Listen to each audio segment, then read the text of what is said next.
네, 오늘 함께 은혜 받으실 하나님의 말씀은 욥기 4장 7절로 11절까지의 말씀입니다. 구약성경 764쪽에 있는 욥기 4장 7절에서 11절까지의 말씀을 제가 봉독해 올려드리겠습니다.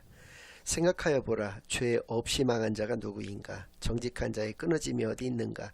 내가 보건대 악을 밭갈고 독을 뿌리는 자는 그대로 거두나니 다 하나님의 입 가운데 멸망하고 그의 콧김에 사라지느니라. 사자의 우는 소리와 젊은 사자의 소리가 그치고 어린 사자의 이가 부러지며 사자는 사냥한 것이 없어 죽어가고 암사자의 새끼는 흩어지느니라. 아멘. 하나님 아버지 감사드립니다. 오늘도 귀한 주일로 교회로 예배로 인도하여 주신 은혜를 진정으로 감사드립니다. 지금 이 시간 저희들이 지난 한 주일간 지었던 모든 죄악을 예수 그리스도의 십자가 아래 다 내려놓고 오직 저희들의 온 마음과 정성을 다하여 하나님께만 드려지는 예배를 통하여 하나님께서만 영광 받으시는 은혜의 시간으로 이 시간을 인도하여 주시옵소서. 모든 것을 감사드리오며 예수 그리스도의 이름으로 기도드리옵나이다. 아멘.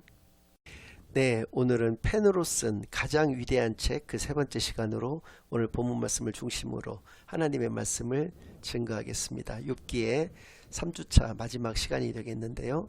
첫 주일에 저희는 욥이 과연 성경상에서 하나님으로부터 어떠한 평가를 받고 있는지에 대해서 살펴볼 수가 있었습니다.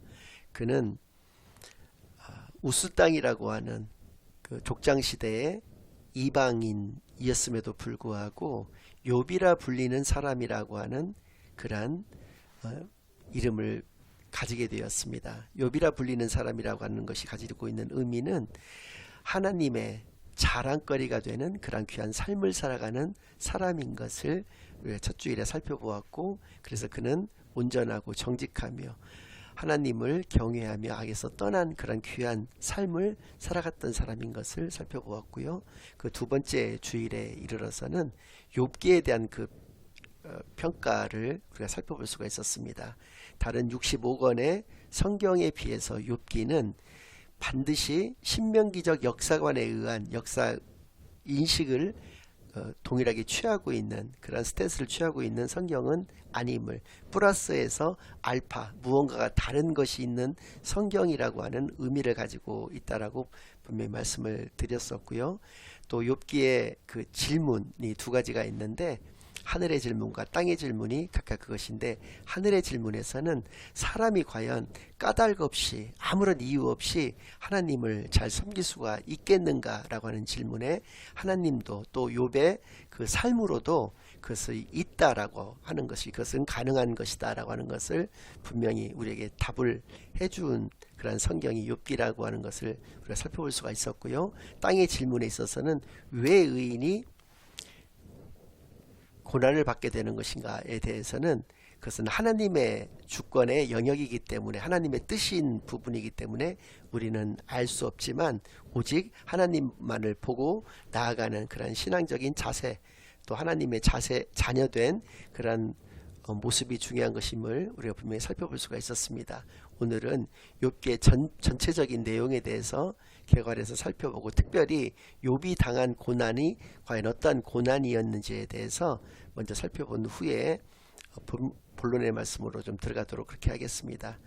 욥은 양이 7,000마리나 있었습니다. 낙타도 3,000마리가 있었고요. 소도 1,000마리가 있었고, 암나귀가 500마리가 있었던, 오늘날의 어떤 재산 화폐 가치로 환산한다면 약 3,300억 이상의 큰 부를 가지고 있었던, 그러나 그럼에도 불구하고 굉장히 의인의 그런 삶을 살았기 때문에 동방에서 가장 훌륭한 자라고 하는 사람들로부터도 인정을 받게 되는 그런 삶을 살아갔던 사람이었다는 것을 말씀을 드렸었습니다.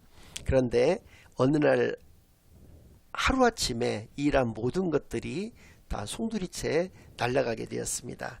먼저 1장 13절 말씀부터 한 절 한 절씩 읽어나가도록 그렇게 하겠습니다.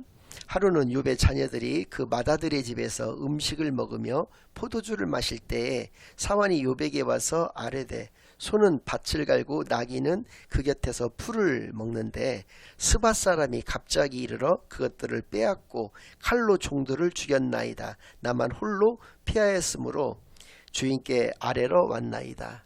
어느 날 욥의 마다들의 집에서 모든 자녀들이 다 모여서 거기서 잔치를 벌이고 있었을 때에 갑자기 이제 소가 밭을 갈고 나귀도 그 곁에서 풀을 이렇게 뜯고 있었을 때에 아주 평화로운 광경이었었죠. 갑자기 스바 사람들이 쳐들어와서 그 소들과 나귀들은 다 끌고 가고 그것을 돌보던 종들은 다 죽이고 한 사람만 이렇게 전령 한 사람만 살아서 돌아오게 되었다는 것을 고하게 되었고요. 그 다음에 연이어서 바로 그가 아직 말하는 동안에 또 한 사람이 와서 하라되 하나님의 불이 하늘에서 떨어져서 양과 종들을 살라버렸나이다. 나만 홀로 피하였으므로 주인께 아뢰러 왔나이다. 이제는 양이 또 그 양을 돌보던 모든 7천마리나 됐기 때문에요. 많은 종들이 있었을 것인데 하늘에 불이 내려와서 그것들을 모두 불태워 모두 죽임을 당하게 되었다라고 하는 것을 얘기를 한다는 것이죠. 또 그런 다음에 바로 직후에 그가 아직 말하는 동안에 또 한 사람이 와서 아뢰되 갈대아 사람이 새 무리를 지어 갑자기 낙타에게 달려들어 그것을 빼앗으며 칼로 종들을 죽였나이다. 나만 홀로 피하였으므로 주인께 아뢰러 왔나이다. 이제는 낙타까지 3천마리 있었던 낙타까지 갈대아 사람들에게 이것을 모두 빼앗기고 낙타를 돌보던 종들도 다 죽임을 당하였다라고 하는 것을 구했다는 것이고요. 그가 아직 말하는 동안에 또 한 사람이 와서 아뢰되 주인의 자녀들이 그들의 마다들의 집에서 음식을 먹으며 포도주를 마시는데 거친 들에서 큰 바람이 와서 집 내 모퉁이를 치매 그 청년들 위에 무너짐으로 그들이 죽었나이다. 나만 홀로 피하였으므로 주인께 아뢰러 왔나이다 한지라. 이제는 급기야 마지막으로 그 아들 7과 딸 3에 이르는 그 모든 자녀들이 하늘에서 큰 바람이 와서 모두 그 지붕이 무너져 내리는 바람에 모두 다 죽고 말았다라고 하는 것을 고하게 된다는 것이죠. 이건 인간이 가질 수 있는 고난이라고 이야기하기도 참으로 참 너무나 이렇게 낮은 수준의 이야기 같은데요. 엄청난 이런 고난을 받았을 때 그 다음에 취한 그 욥의 행동이 20절에서부터 22절까지의 말씀 가운데 잘 나타나 있는데 욥이 일어나 겉옷을 찢고 머리털을 밀고 땅에 엎드려 예배하며 예배를 하나님께 올려드렸다는 것입니다. 이르되 내가 모태에서 알몸으로 나왔사온즉 또한 알몸이 그리로 돌아가올지라. 주신 이도 여호와시오 거두신 이도 여호와시오니 여호와의 이름이 찬송을 받으실지니어다 하고 이 모든 일에 욥이 범죄하지 아니하고 하나님을 향하여 원망하지 아니하니라. 이렇게 끝을 맺고 있습니다. 그러니까 지난주에 쭉 말씀을 드렸던 것과 같이 사탄이 이야기를 하는 것이죠. 욥이 까닭없이 하나님을 섬길 수가 있겠습니까? 하나님이 치신 그 울타리 가운데 그와 그의 집과 그의 모든 소유물들을 그렇게 잘 보호해 주시기 때문에 그가 아무런 부족함이 없기 때문에 하나님을 잘 섬길 수가 있게 되는 것 아니겠습니까? 라고 이야기했을 때 그래 그렇다면 그의 몸을 상하게는 하지 말고 네 마음대로 한번 해봐라 라고 해서 하나님의 울타리를 거두신 것을 허락을 하셨다는 것이죠. 그랬을 때 사단마귀가 이러한 고난을 욥에게 이제 허락을 하게 되었다는 것인데요. 그때 보였던 욥의 반응은 그럼에도 불구하고 하나님을 예배하면서 그가 결코 범죄하지 않았다라고 하는 것을 분명히 얘기를 한다는 것이죠. 2장에서도 마찬가지입니다. 그렇게 했을 때 또 사탄이 하나님께 그가 몸을 상하지 않았기 때문에 그렇게 아직까지도 신앙을 유지하고 있는 것 아니겠느냐라고 얘기했을 때 하나님이 생명만은 해야지 말고 그러면 네 뜻대로 한번 해봐라 라고 말씀을 하셨을 때 2장 7절에서 그가 어떠한 그 고난을 또 허락을 하게 되냐면 사단이 이에 여호와 앞에서 물러가서 욥을 쳐서 그의 발바닥에서 정수리까지 종기가 나게 한지라. 욥이 재 가운데 앉아서 질그릇 조각을 가져다가 몸을 긁고 있더니, 그러니까 너무나 가렵고 또 너무나 고통스러웠기 때문에 질그릇으로 온몸을 박박 긁을 수밖에 없는 그러한 비참한 처지에 이렇게 놓이게 되었던 것이죠. 이건 이제 그 모든 것을 송두리째 다 잃고 몇 달이 이제 지난 어떤 그런 시점인데 이렇게 또 고난을 당하게 되었다는 것입니다. 그런데 저는 이제 제 개인적으로는 이것이 가장 마음이 아팠을 거라고 생각이 되는데 2장 9절에 이르러서 또 한 가지 고난이 그를 찾아오게 됩니다. 그래서 뭐냐면 그의 아내가 그에게 이르되 당신이 그래도 자기의 온전함을 굳게 지키느냐 하나님을 욕하고 죽으라 라고 자기가 자식을 10명씩이나 같이 낳으면서 그렇게 알콩달콩 행복하게 살았던 자기의 분신과도 같았던 아내마저도 자신을 저주를 한다는 것이죠. 이렇게 큰 어떤 모든 소유물들을 다 잃고 자기의 자녀들까지도 다 잃고 자기 몸도 완전히 망가질 대로 다 망가지고 자기의 아내마저도 이제는 저주를 자기에 퍼붓는 이러한 고난 가운데서도 그러니까 2장 10절 말씀을 보니까 그가 이르되 그대의 말이 한 어리석은 여자의 말 같도다. 우리가 하나님께 복을 받았은즉 화도 받지 아니하겠느냐 하고 이 모든 일에 욥이 입술로 범죄하지 아니하니라. 입술로도 범죄하지 않았다라는 것입니다. 그때 욥의 친구 세 사람이 이 모든 재앙이 그에게 내렸다함을 듣고 각각 자기 지역에서부터 이르렀으니 곧 대만 사람 엘리바스와 수아 사람 빌닷과 나아마 사람 소발이라. 그들이 욥을 위문하고 위로하려 하여 서로 약속하고 오더니 눈을 들어 멀리 보매 그가 욥인 줄 알고 어렵게 되었으므로 그들이 일제히 소리질러 울며 각각 그들의 겉옷을 찢고 하늘을 향하여 티끌을 널려 자기 머리에 뿌리고 밤낮 7일 동안 그와 함께 땅에 앉았으니 욥의 고통이 심함을 보므로 그에게 한마디도 말하는 자가 없었더라. 그렇습니다.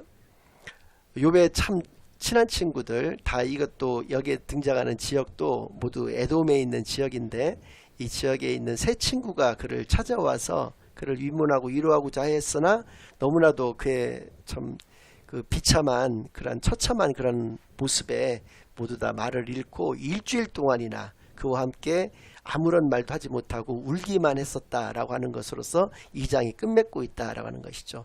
그러니까 1장과 2장 가운데서 등장하는 욥의 이러한 모습은 그가 고난을 당하기 이전의 그의 모습이나 고난 이후의 그의 모습은 모두가 다 우리가 알고 있는 신앙의 믿음의 그 선진들의 모습과 너무나 닮아 있고 또 마지막 장 42장에 이르러서도 그가 모든 것을 회개하고 하나님께 나아가는 그 모습은 지난 시간들에 쭉 말씀드렸던 것처럼 신명기적 역사관에 부합된 그런 모습이다라고 하는 것입니다.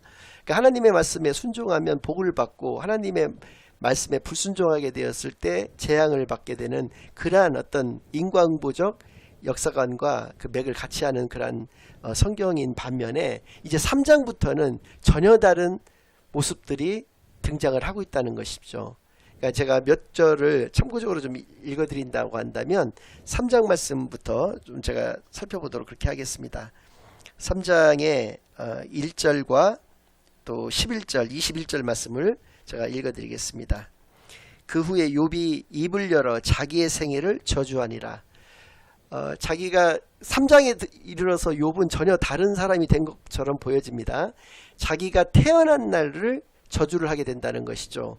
그래서 내가 난 날이 멸망하였더라면 사내 아이를 베었다 하던 그 밤도 그라였더라면 그날이 캄캄하였더라면 하나님이 위에서 돌아보지 않으셨더라면 빛도 그날을 비추지 않았더라면 이런 식으로 계속적으로 자기가 태어날 날조차도 이렇게 저주하고 있음을 알 수가 있죠. 원망을 하고 있는 것이죠. 또 11절 말씀을 보면 어찌하여 내가 태에서 죽어나오지 아니하였던가 어찌하여 내 어머니가 해산할 때에 내가 숨지지 아니하였던가 내가 태어나는 순간에 바로 죽지 아니하였던 것을 원망하고 있는 그런 모습입니다. 또 심지어 21절 말씀을 보면 이러한 자는 죽기를 바라도 오지 아니하니 땅을 파고 숨진 보배를 찾음보다 죽음을 구하는 것을 더하다가 이렇게 말씀하고 계십니다. 그러니까 이 말씀 자체가 가지고 있는 의미는 자살도 생각을 했었을 정도로 이렇게 욥이 신앙적인 어떤 굉장히 후퇴를 가지게 되는 그런 모습을 볼 수가 있다라고 하는 것이죠. 여기에서 이제 표현되어져 있는 것이 그런 내용입니다. 이러한 자는 죽기를 바라도 오지 아니하니 자기 신이 죽기를 바랬다는 것입니다. 자살까지도 생각을 해봤는데 차마 이제 그의 신앙으로서 스스로 자살할 수는 없었기 때문에 자살은 하지 못했지만 그것을 간절히 바랬지만은 그것이 나한테 찾아오지는 않았다. 종기로 인해서 극심한 고통만 있었을 뿐이지 죽지는 않게 되었던 것을 원망하는 그러한 신앙적인 모습을 보인다는 것이죠. 그래서 24절 25절 말씀을 보면 나는 음식 앞에서도 탄식이 나며 내가 앓는 소리는 물이 쏟아지는 소리 같구나. 내가 두려워하는 그것이 내게 임하고 내가 무서워하는 그것이 내 몸에 미쳤구나 라고 해서 그를 지금 사로잡고 있는 것은 오직 불안뿐임을, 불안과 공포뿐임을, 이게 하나님의 울타리가 제거되었을 때에 정말 이렇게 낱낱이 보여지는 어떤 인간의 민낯이라고 할까요? 그런 것들이 여실히 드러나고 있는 보통 사람과 다를 바 없는 욥의 모습이 그려지고 있다는 것이죠. 그래서 이제 이 3장부터 계속적으로 31장까지는 이 세 친구와의 이러한 식의 서로의 대화들이 오고 가는 것입니다. 그러니까 세 친구들은 굉장히 냉정하고 차분하게 자신들의 알고 있었던 그 신앙적인 어떤 논리를 펼쳐나가는 것이고요. 상대적으로 욥은 굉장히 감정적으로 격앙이 되어 있는 상태에서 서로 이렇게 막 부딪히는 그런 대화들을 하게 된다라고 하는 것인데요. 이 세 친구들은 참 신앙인인 것이 맞습니다. 그러나 그들이 가지고 있었던 큰 문제, 오늘날의 믿음이 좋다라고 하는 사람들도 마찬가지입니다만은 그 가장 큰 문제가 뭐냐면 자신이 알고 있는 하나님이 전부라고 하는 그러한, 어떻게 보면 이것도 교만이라고 얘기할 수가 있는데 그런 교만된 모습이 그들 가운데 있었기 때문에 이런 식으로 자꾸 신명기적인 역사관을 통해서 그를 위로하려 들었다라고 하는 것이죠. 그러니까 위로도 되지 않았을 뿐만 아니라 아무런 그 의미가 없었던 그런 얘기들을 이게 오랜 시간 동안에 하고 있다는 것입니다. 32장부터 37장까지 엘리후라고 하는 젊은이가 하는 얘기도 같은 맥락이었던 것인데요. 비로소 38장에 이르러서 하나님께서 말씀을 이제 욥에게 주시는데 그 말씀을 통해서 이것이 다 하나님의 뜻이구나라고 하는 것을 깨닫고 욥이 이제 자기가 3장에서부터 보여줬던 그 모습에 대해서 회개를 하게 되는 것이죠. 그래서 그 하나님의 말씀을 통해서 내가 이제까지는 주께 대하여 귀로 듣는 그러한 신앙의 단계에서 이제는 눈으로 보는 그러한 신앙의 단계로 바뀌었다라고 하는 것을, 눈으로 보게 되는 그 신앙의 단계로 바뀌었다는 것을 분명히 고백을 하고 있는 것입니다. 물론 신앙의 단계라고 하는 것이 두 가지만 있는 것이 아닙니다. 귀로 듣는 신앙의 이전 단계라고 할 수 있는 것은 내 마음에 이 주 예수 그리스도에 대한 그런 감동이 나에게 찾아오는 것이 우리가 하나님의 자녀가 되는 제 첫 번째 단계라고 볼 수가 있고요. 그 단계를 지났을 때 귀로 듣는 신앙의 단계가 있을 수가 있고 또 눈으로 보는 그런 신앙의 단계가 있고 그 단계를 지나서는 내가 보지 않아도 보게 되는 그런 신앙의 단계가 분명히 존재를 한다는 것이죠. 그러나 어찌됐든 간에 욥의 관점에서는 귀로 듣는 신앙의 단계에서 눈으로 보는 신앙의 단계로 변화가 되어졌다는 것을 분명히 고백을 하고 있는 것입니다. 욥기가 우리에게 주는 의의는 저는 크게 두 가지가 있다고 보는데, 하늘과 땅은 연결되어 있다는 것을 우리에게 분명히 알려주시는 성경이 바로 욥기라고 하는 것입니다. 이전까지는 우리가 하늘의 세계 또 하늘의 모습이 어떠한지에 대해서 알 수 있었던 것은 전혀 없었습니다. 그런데 욥기를 통해서 하늘의 세계가 어떻구나라고 하는 것을 우리로 하여금 보게 해주셨다는 것이죠. 또 그리고 이 말씀이 가지고 있는 의미는 모든 것은 하나님의 역사다라고 하는 것을 알 수가 있다라고 하는 것입니다. 이것이 연결되어 있다라고 하는 것은 하늘에서만 통치하시는 하나님이신 것이 아니라 이 땅에 우리의 역사를 주관하시고 이루어 가시는 모든 것들은 다 하나님이 하시는 것임을, 하나님이 역사하시는 것임을 우리로 하여금 분명히 알게 하여 주시는 것이죠. 그러니까 온 우주 만물의 창조주가 되실 뿐만 아니라 온 우주 만물의 역사의 주관자가 되시는 하나님이신 것을 우리가 분명히 알 수가 있다라고 하는 것이고요. 의인이 고통을 받는 것, 고난을 받는 것, 이 문제에 있어서도 모든 고난이 죄로만 기인되는 것은 아니다라고 하는 것을 우리에게 분명히 알게 해주시는 그 성경이 바로 욥기라는 것을 분명히 깨닫게 해주신다는 것이죠. 만약에 모든 고난과 모든 죽음이 다 죄로부터 기인한다라고 한다면 우리는 아벨의 죽음에 대해서 설명할 길이 없어집니다. 하나님께 온전한 예배를 올려드렸던 그 아벨이 형 가인으로부터 죽임을 당했던 것을 우리가 설명할 수가 없다라고 하는 것이죠. 이 성경상에 이러한 분들이 너무나도 많습니다. 우리야 장군도 마찬가지죠. 다윗의 음심에 의해서 우리야 장군이 죽었을 뿐이지 우리야는 신앙도 좋았던 사람이고 다윗에게 충성을 다했던 사람이었거든요. 그런 우리야를 다윗은 바세바를 차지하기 위해서 죽였던 것인데 그의 죽음을 설명할 길도 없게 되는 것입니다. 스데반 집사님도 마찬가지고요. 초대교회 모든 순교자들, 오늘날에 이르러서 모든 예수님을 위해서 순교한 모든 사람들의 그 죽음에 대해서도 우리는 설명할 길이 없어진다라는 것입니다. 또 반대의 경우도 마찬가지죠. 사도 바울은 자신이 고백했던 것처럼 죄인 중에 괴수였던 사람입니다. 그를 들어서 하나님은 세계적인 선교자로 또 세계적인 전도자로 그를 이끄셨습니다. 이거 역시도 이게 하나님의 뜻이 아니라고 한다면 설명할 길이 없다는 것을 분명히 기억하는 시간만이 되기를 바랍니다. 하나님의 뜻은 우리가 알 수는 없으나 분명히 존재한다라고 하는 것을 기억하시는 그런 귀한 시간만이 되기를 바랍니다. 이것이 바로 욥기가 가지는 의의가 되는 것이고 토마스 칼라일은 이 대목을 통해서 정말 펜으로 쓴 가장 위대한 책이 욥기가 아닌가라는 그런 생각을 가지게 되었던 것으로 저는 생각을 합니다. 그러니까 여러분들께서도 욥기를 묵상하시면서 이러한 어떤 포인트들을 생각을 하시면서 욥기를 묵상하시는 그런 귀한 시간들이 많이 되시기를 바랍니다. 하늘과 땅은 연결되어 있고 그것이 가지는 의미는 하나님은 모든 만물을 주관하시고 역사하시는 하나님이시라는 것을 우리에게 말씀해 주시는 것이고 또 모든 고난은 죄로만 기인되는 것은 아니고 그래서 우리가 알지 못하는 하나님의 뜻이 분명히 있다라고 하는 것. 그래서 우리는 어떻게 보면 이것도 교만이라는 것이죠. 이것이 너에게 닥치는 이 고난은 네가 알거나 알지 못하는 어떤 죄로 인해서 이런 고난이 닥쳤다라고 하면서 위로랍시고 이렇게 얘기를 한다는 것은 자신이 마치 하나님의 뜻을 다 알고 자신이 알고 있는 성경이 전부라고 생각을 해서 이야기를 하는 그런 오류고 교만인 것을 분명히 깨달아서 겸손한 우리가 하나님의 뜻이 무엇인가를 늘 발견해 나가고 기도로서 그것을 하나님께 늘 여쭙는 그러한 귀한 은혜의 산만이 되시기를 예수 그리스도의 이름으로 간절히 축원합니다. 아멘.